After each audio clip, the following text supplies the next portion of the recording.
বন্দে পুরুষোত্তমম পরম দয়ালু রাঙ্গার আতুল চরণে আমার অনন্ত অনন্ত কোটি প্রণাম জানাই। পরমারাধ্যা জগজ্জননী পরম পূজনীয় শ্রী শ্রী বড়মা শ্রীচরণে আমার অনন্ত অনন্ত কোটি প্রণাম জানাই। পরম পূজ্যপাদ শ্রী শ্রী বরদাস শ্রীচরণে আমার অনন্ত অনন্ত কোটি প্রণাম জানাই। পরম পূজ্যপাদ আচার্যদেব দাদা শ্রীচরণে আমার অনন্ত অনন্ত কোটি প্রণাম জানাই। আর এখানে উপস্থিত সকল দাদা মায়েদের আমার অন্তরের আনন্দিত জয়গুলো জানাই। পরম দেয়ালের আশিস মাথায় নিয়ে তাঁরই দয়া ভরসা করে আমার ক্ষুদ্র জীবনে পরম পিতার চরণাশ্রিত হয়ে আমার ক্ষুদ্র ক্ষুদ্র অনুভূতিগুলো আপনাদের সকলের সামনে ভাগ করে নেব বলে দু চারটি কথা আপনাদের সাথে বলবো বলে আপনাদের সকলের সামনে উপস্থিত হয়েছি। পরমপিতার অপার দয়ায় পৈতৃক সূত্রে মাতৃগর্ভ থেকে আমি পরমপিতার সৎনাম নিয়ে আমার এই পৃথিবীর আলো দেখা এবং জন্মগ্রহণ করা সম্পূর্ণটাই আমার পরমপিতার অপার দয়া। যেহেতু পৈতৃক সূত্রে আমার এই পরম দয়ালের শ্রীচরণে আমার আসার সৌভাগ্য হয়েছে, তাই প্রভুকে নিয়ে আমার জীবনের যে ক্ষুদ্র ক্ষুদ্র অনুভূতিগুলো আমি ভেবেছি আপনাদের সকলের সাথে একটু করে ভাগ করে নেব। তাতে আমি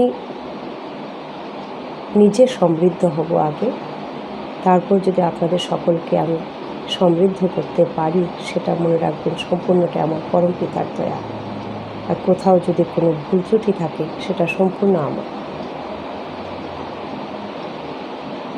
তারই অমৃত অনুভূতি আপনাদের সকলের মাঝে ভাগ করে নেওয়ার মাধ্যমে আমার ভিতরে যে যজন এবং আপনাদের শোনার মাধ্যমে যদি যাজন হয়, তবে তার অমৃত কথা বলা বা ভাগ করে নেওয়া আমার সার্থক হবে। পরমপিতা দয়া করে আমাকে তাঁর শ্রীচরণে ঠাঁই দিয়েছেন। যেহেতু আমার পিতা পরমপিতার পুত পবিত্র পাঞ্জাধারী ঋত্বিক ছিলেন, সেই সূত্রে ঠাকুরকে একটু একটু করে অনুভব করার বা তাঁরই পথে চলার যে পরম আনন্দ আমি বাবার হাত ধরে লাভ করতে পেরেছি। তাঁর আদেশ নির্দেশ, তার কথা কতটুকু পালন করতে পেরেছি বা কতটুকু তার মনের মতো হতে পেরেছি সেটা আমার কিচ্ছু জানা নেই। সেটা একমাত্র আমার পরমপিতাই জানবে। তবে চেষ্টা করছি আজীবন আরও থেকে আরোতর যেন হয়ে উঠতে পারি।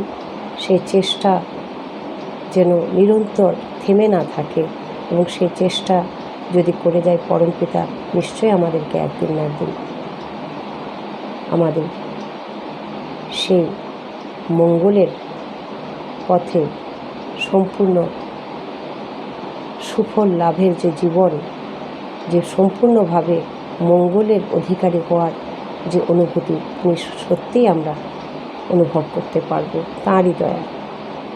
আমাদের চেষ্টা নিরন্তর থাকতে হবে, চেষ্টার মাধ্যমেই আমরা সফল হব। চেষ্টা করা আমাদের থেমে গেলে হবে না। আজ ভাবলাম পরমপিতার সত্যানুসরণের একটি খুব সুন্দর বাণী সর্বপ্রথমেই আছে, আপনারা সকলেই জানেন।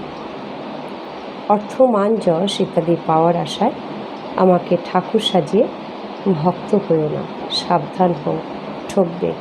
তোমার ঠাকুরত্ব না জাগলে কেহ তোমার কেন্দ্রও নয়, ঠাকুরও নয়, ফাঁকি দিলেই পেতে হবে তা। অপূর্ব সুন্দর কথা। খুব ছোট্ট বা স্বল্প কথার ভিতরে ঠাকুর, এই যে ঠাকুরত্ব শব্দ, তার ভিতরে সমস্ত রকম আমাদের জীবনের হয়ে ওঠার যে চাবিকাঠি কিন্তু তিনি দিয়ে দিয়েছে। প্রকৃত যে হয়ে ওঠা সেটাকে তিনি এক কথায় ঠাকুরত্ব শব্দটির ভিতরে তিনি সমস্ত কিছু অমৃতের যে স্বাদ লুকিয়ে আছে সেটা তিনি কিন্তু এই বাণীর মাধ্যমে প্রকাশ করেছেন। পরমপিতার এই অমৃত বাণী আমাদের বোঝারও সাধ্য নেই, বা আমাদের তার বিশ্লেষণ করারও আমাদের কোনো সেরকম আমাদের জ্ঞান বা বুদ্ধি বা সে সাধ্যে আমাদের নেই। কিন্তু প্রভু যেহেতু বলেছেন তিনি জীবনের চালক, আমাদের পরমপিতা, তিনি আমাদের সমস্ত কিছু সৃষ্টির যা কিছু সুন্দর, যা কিছু শুভ, সব কিছু সৃষ্টির মালিক তিনি স্রষ্টা, আমরা সৃষ্টি। তাই আমাদের নিরন্তর প্রয়াস থাকবে, আমরা যেহেতু জীবনের এই পাঠশালায় আমরা সদ্গুরুকে গ্রহণ করেছি, আমরা নিত্য নৈমিত্তিকভাবে আমরা এই পাঠশালার এসে পাঠশালায় অংশগ্রহণ করে প্রত্যেক দিন আমরা কি শিখতে পারছি, এই জীবনের এই পাঠশালায় আমাদের কি অনুভূতি হচ্ছে। ঠাকুর বলছেন যে অনুভূতির দ্বারা যা জানা যায় তাই জ্ঞান। অনুভূতির দ্বারা আমরা যা জানতে পারি তাই ঠাকুর বলছেন প্রকৃত জ্ঞান, আর অজ্ঞানতাই পাপ। জ্ঞান মানুষকে শান্ত করে আর অজ্ঞানতা মানুষকে উদ্বিগ্ন করে। তাই এই অনুভূতি, আমাদের ক্ষুদ্র ক্ষুদ্র যে অনুভূতিগুলো, সেগুলোকে সঞ্চয় করে একটি মালা আমরা গেঁথে নিয়ে জীবনে সেই মালা যদি আমরা নিরন্তর জপতে পারি, জপের মালা অজপা নামে কররে নেশা, ঠাকুর বলছেন। সেই ক্ষুদ্র ক্ষুদ্র অনুভূতিগুলোকে আমরা সুন্দরভাবে যদি মালার আকারে গেঁথে সেই মালাকে আমরা যদি নিরন্তর জপের মালার মতো আমাদের ভিতরে রোমন্থন করতে পারি, তাহলে কিন্তু আমরা অনেকটা তার মনের মতো হয়ে উঠতে পারব। সেটা হয়তো আমার অনুভূতি। এখন আসি একটু কথায়, যে ঠাকুরত্ব জাগ্রত না হলে কি ঠাকুর বলছে। আমরা দীক্ষা কেন গ্রহণ করি? আমরা দীক্ষা গ্রহণ করি ছোটোবেলায় বাবার হাত ধরে যতটুকু অনুভূতি, তারপর আমার পারিপার্শ্বিক সকল ইষ্টপ্রাণ দাদা মা, আমার গুরুজন, সকল ইষ্টপ্রাণ ঋত্বিক দাদাগণ, সকলের কাছ থেকে যতটুকু জানার যে সুযোগ, সেই সুযোগ আমার অনেক অনেক বার হয়েছে, এখনও হচ্ছে। এবং আমরা যেটা সৌভাগ্যশালী, যে পরম দয়াল যেটা দিয়ে গেছেন, যে আচার্য পরম্পরা, সেই আচার্য পরম্পরার মাধ্যমে আমরা কিন্তু নিত্য নৈমিত্তিকভাবে যাচিত হচ্ছি। তারই আদেশ নির্দেশ আচার্যদেবের মাধ্যমে আমরা যখন বারবার তাঁরই মাধ্যমে, তিনি আচার্যদেবের মাঝেই লীলা করছেন, তাঁরই আদেশ নির্দেশ আচার্যদেব দাদার মাধ্যমে আমরা যখন সেগুলোকে পালন করার চেষ্টা করি বা সেই পথ খুঁজে পাই, তখন আমরা কিন্তু অনেকভাবে আমাদের অনেক ভুল করা থেকে আমরা বেঁচে যাই, বা অনেক ভুলের পথে এগিয়ে যাওয়া থেকে আমরা রক্ষা পাই।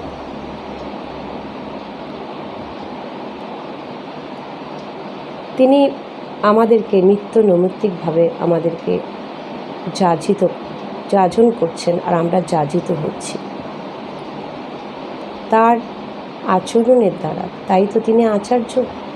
আচরণের দ্বারা আমাদেরকে হয়ে ওঠার পথ বা হয়ে ওঠার যে টুকটুকু তিনি দিয়ে দিচ্ছেন, আর সেই আচরণের দ্বারাই কিন্তু আমরা বুঝতে পারি যে আমাদেরকে কীভাবে প্রকৃতভাবে ঠাকুরত্ব আমাদের ভিতরে জাগ্রত করা উচিত।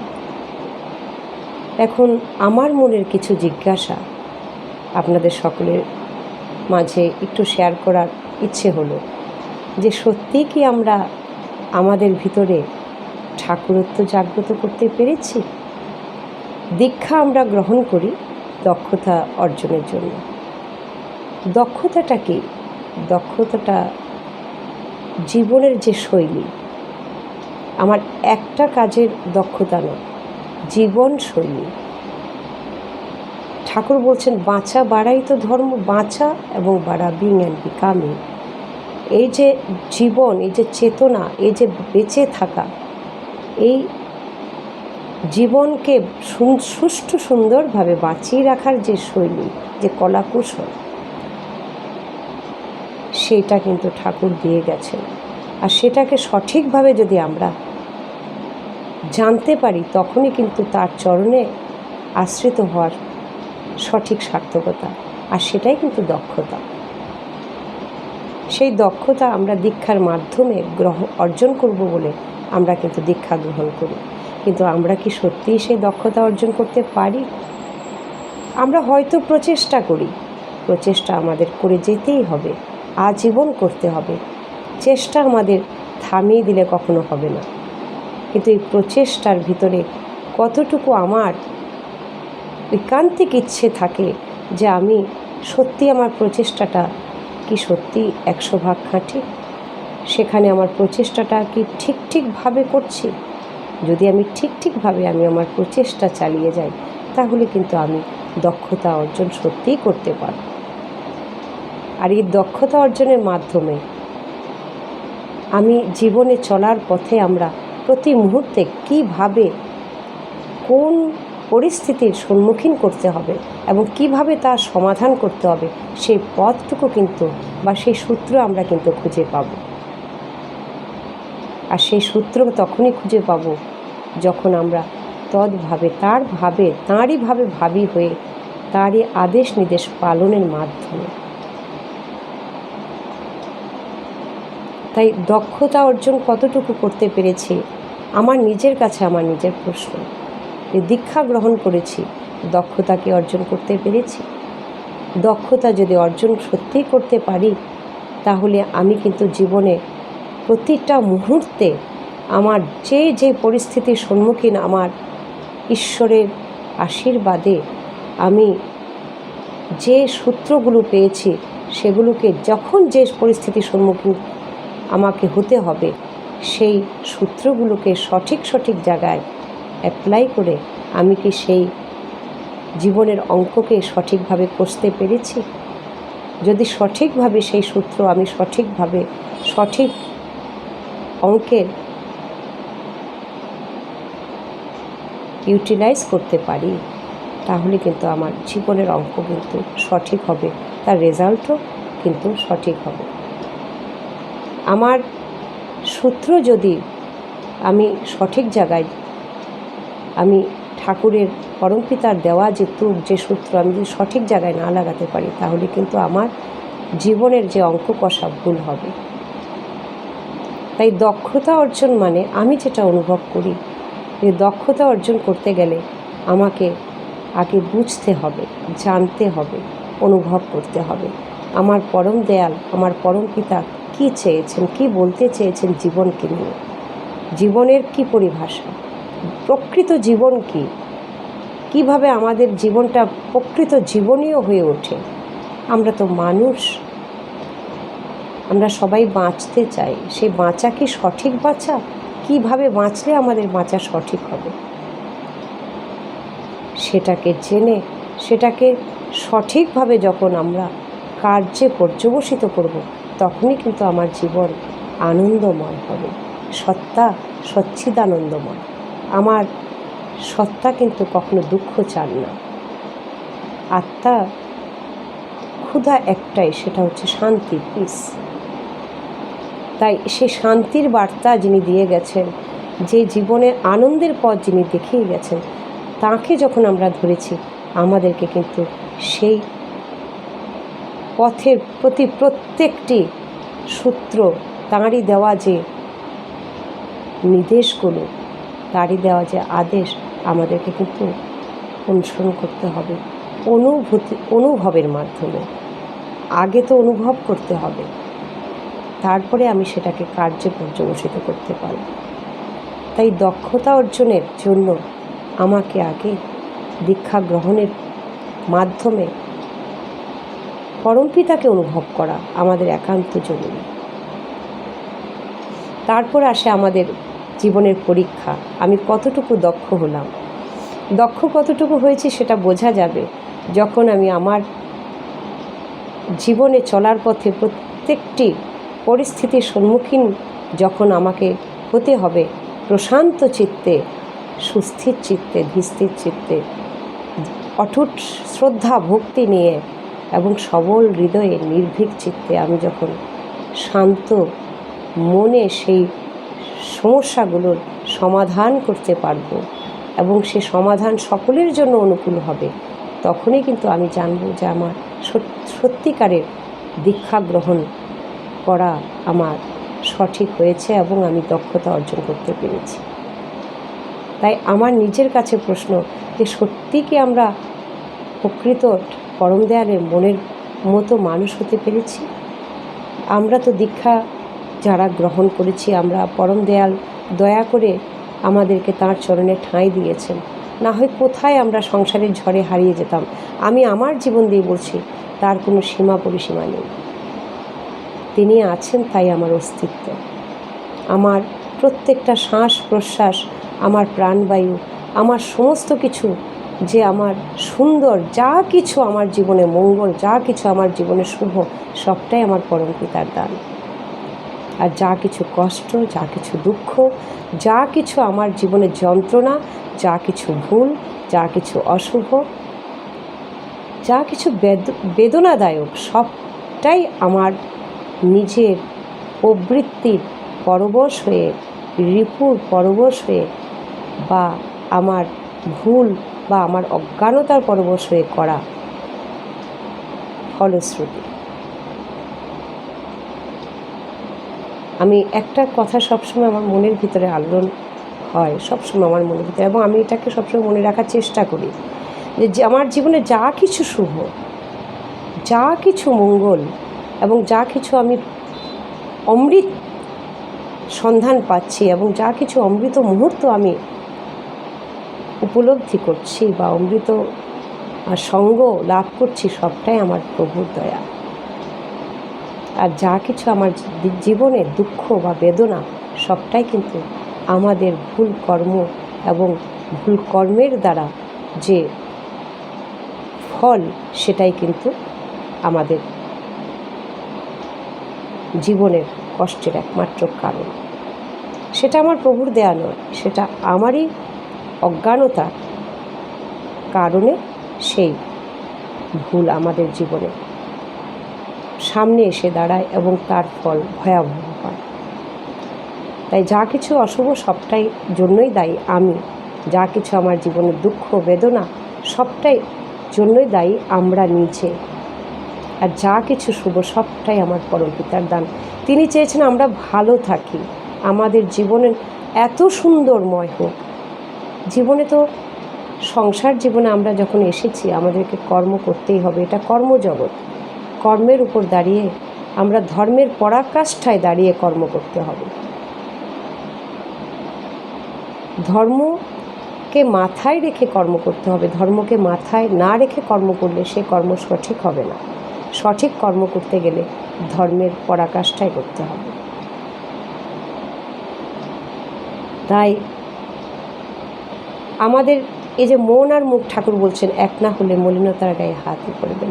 সত্যি কি মন আর মুখ এক করতে পেরেছি আমরা? আমাদের কি সত্যি মন আর মুখ এক? ভাবার বিষয় আছে। আমরা যখন যা বলি, সত্যি কি মনে তা ভাবি?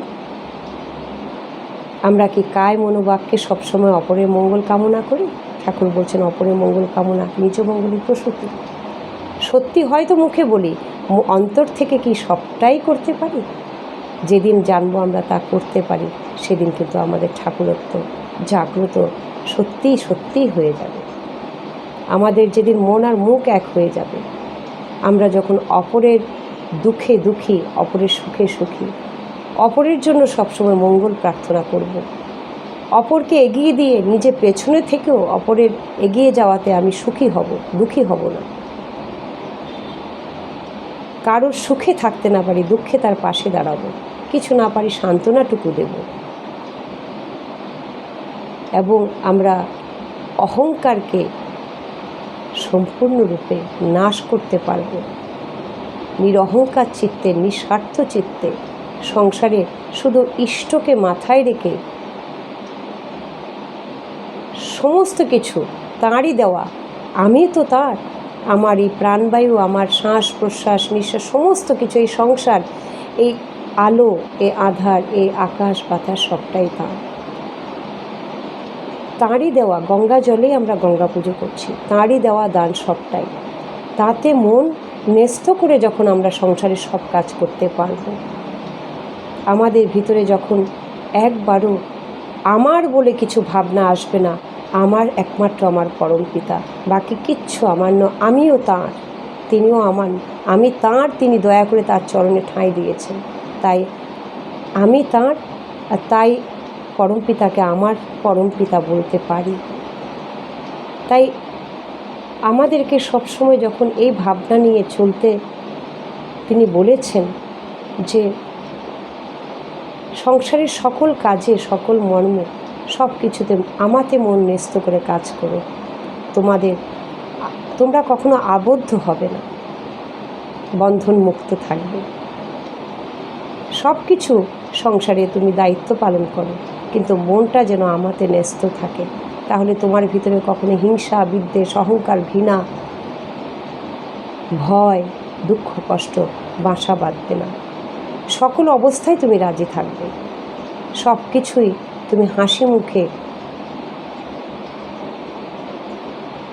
মানিয়ে নিয়ে সেই সমস্যাকে পরম পিতার আলোকে সমাধান করে, তারই দেওয়া আদেশ নির্দেশের উপর নির্ভর করে সেই সমস্যার সমাধান করে যখন তুমি সংসারে চলবে, তুমি সত্যিই কিন্তু মঙ্গলের অধিকারী হবে। আমরা কি সত্যিই তা পারি? আমরা মন আর মুখ এক করতে পারি? আমরা সবসময় অপরের মঙ্গলে, অপরের ধন সম্পত্তি, অপরের প্রতিপত্তি, অপরের সমস্ত রকম শুভতে আমরা খুশি হই? আমরা নিজে অপরকে আগে এগিয়ে দিয়ে নিজে তার সাথে চলার চেষ্টা করি?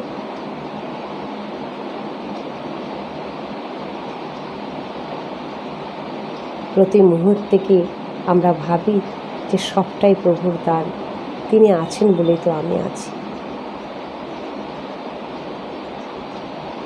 ভাবার আছে। আমি নিজেকে প্রশ্ন করি, দিনের শেষে একবার যদি রাত্রিতে শোয়ার আগে কিছু না হোক 5 মিনিটও যদি নাম করে নিজের ভিতরে এই সেলফ অ্যানালাইসিস করা যায় যে সারা দিনে আমার দ্বারা কোনো ভুল হয়নি তো, আমার দ্বারা কোনো রকম কেউ আঘাত পায়নি তো, আর যদিও আমার অজ্ঞানতাবশত কোনো রকম ভুল বা কেউ আঘাত পেয়ে থাকে, ঠাকুর তুমি আমায় ক্ষমা করো। আগামী দিনের সূর্য, আগামী দিনের ভোর, আগামী দিনের সকাল যেন আমার তোমার আলোকে আলোকিত হয়ে আমি প্রত্যেকটা মুহূর্ত তোমারই দেখানো পথে নিজে এগিয়ে যেতে পারি, অপরকেও সে প্রেরণা দান করতে পারি। আমাকে তুমি সকল ভুল থেকে রক্ষা করো ঠাকুর। দিনের শেষে এতটুকু আমার মনে হয় রোমন্থন করা জরুরি, সারাদিনের কাজের যে লিস্ট সেটাকে একটু নেড়ে দেখা বা একটু সেটাকে অ্যানালাইসিস করার দরকার আছে।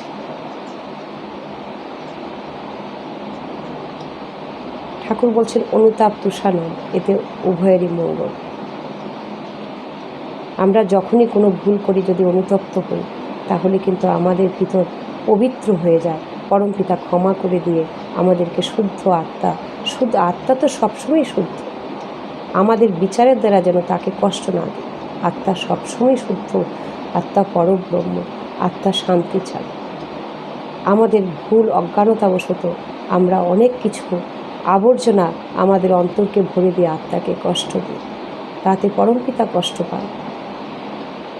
তাই আমাদেরকে প্রত্যেকটা মুহূর্তে ভাবতে হবে, আমরা দীক্ষা গ্রহণ করেছি দক্ষতা অর্জনের জন্য, দীক্ষা গ্রহণ করেছি ঠাকুরত্ব জাগ্রত করার জন্য, আমরা পরম দেয়ালের শ্রীচরণে আশ্রিত হয়েছি আমাদের মন মুখ এক করে, সরল মন, মধুর বচন আর বুক ভরা ভালোবাসা। ঠাকুর বলছেন সিদ্ধির পথ। আমাদের করা এবং বলা এবং ভাবনা ভিতরে যেন মেলবন্ধন হয়, কোনোটাই যেন অমিল না হয়। আমরা যেন প্রকৃত ঠাকুরের একজন খাঁটি মানুষ হতে পারি। আমরা সমাজের দৃষ্টান্ত হতে পেরেছি কি? আমাদেরকে দেখে মানুষ বলতে পারবে যে এরা পরম পিতার চরণাশ্রিত অমৃতের সন্তান, এরা অমৃতময় জীবন লাভ করেছে পরম পিতার শ্রীচরণে এসে। আসুন আমরাও সেই অমৃতের স্বাদ নেব তার শ্রীচরণে এসে। আমরা কি পেরেছি তা? হয়তো পারিনি, হয়তো চেষ্টা করছি আমি নিজে, কিন্তু আমি প্রার্থনা রাখবো প্রভু শ্রীচরণে এই প্রকৃত ঠাকুরত্ব জাগ্রত করার জন্য আমরা যেন নিরন্তর প্রয়াস চালিয়ে যাই। আমাদের প্রয়াস থেমে গেলে হবে না। আর সেই প্রয়াসের একটি মাত্র তুক, যেটা আমি আমার অন্তঃকরণে বিশ্বাস করি, অপরের মঙ্গল কামনা, নিজ মঙ্গলের প্রসূতি। এগিয়ে চলো, মেপে দেখো না কতটুকু এগিয়েছ, তাহলে পিছিয়ে পড়বে। কারণ মেপে দেখা মানেই আমার ভিতরে অহংকার জাগ্রত হওয়া। তাই ঠাকুর বলছেন, তুমি যদি ভালো কাজ করো, তোমার পেছন পেছন তোমার প্রশংসা ধেয়ে আসবে, তুমি পেছন ঘুরে দেখো না, ওই যে মেপে দেখো না। তুমি সব সময় মাথা নুয়ে সবটাই পরম পিতার শ্রীচরণে দিয়ে দেবে, তাহলে অহংকার থেকে তুমি মুক্তি পাবে। তাই আসুন আমরা সকলে প্রভুর রাঙ্গা রাতুল চরণের প্রার্থনা জানাই, আমরা যেন প্রকৃত পরম দয়ালের মনের মতো মানুষ হতে পারি, আমাদের ভিতরে যেন ঠাকুরত্ব, ঠিক ঠাকুরত্ব জাগ্রত করতে পারি। আমরা দীক্ষা যে গ্রহণ করেছি সেই দক্ষতা আমরা অর্জন করতে পারি, এবং সেই দক্ষতা আমাদের কার্যে পর্যবসিত করে সকলকে, সমাজকে সেই বার্তা দিতে পারি, হ্যাঁ আমরা পরম পিতার অমৃতের সন্তান। আমরা এইভাবে চলি বলে আমরা সকল সুখ দুঃখ সব কিছুকে আমরা অমৃত সমতুল্যভাবে আমরা অনুভব করি, এবং জীবনকে আমরা প্রত্যেকটা মুহূর্তকে আমরা অমৃতময় করে তুলি, এবং সব কিছুকে আমরা হাসি মুখে মানিয়ে নেওয়ার এবং সমস্ত সঠিক দিক বা সঠিক পথকে খুঁজে এবং অপরকেও সেই সঠিক পথ দেখানোর সেই শক্তি আমরা রাখি। আমরা কখনো অন্যায়কে সহ্য করব না, আর অন্যায়ের পথেও আমরা চলব না। ঠাকুর বলছেন, অন্যায় যদি কারোর দেখো, তুমি বিনিয়ে শুধরে নিবি সব বিনিয়ে। আমাকে ভালোবাসার মাধ্যমে তাকে শুধরাতে হবে, না হলে সে বিপদগামী, জেনে তাকে ছেড়ে দেওয়া যাবে না। তাই আসুন আমরা সকলেই যেন তাঁরই মনের মতো হয়ে উঠতে পারি। আমার নিজের এই ক্ষুদ্র অনুভূতি আপনাদের সকলের মাঝে ভাগ করে নেওয়ার চেষ্টা করলাম। পরবর্তী ভিডিওতে তার আরও অমৃত কথা অনুভূতি আপনাদের সকলের সামনে ভাগ করার চেষ্টা করব।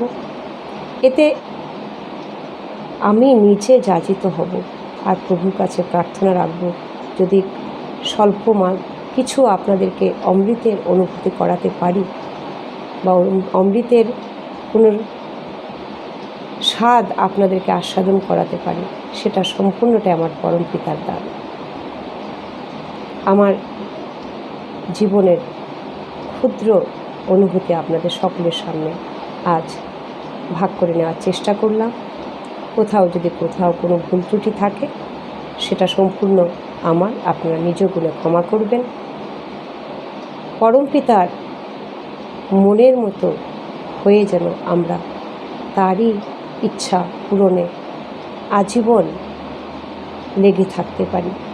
প্রশ্ন আমার অস্ত যাও রহুক যুক্তি সরে, তোমার ব্রত করব পালন মরণ স্তব্ধ করে। জয় গুরু। বন্দে পুরুষোত্তম।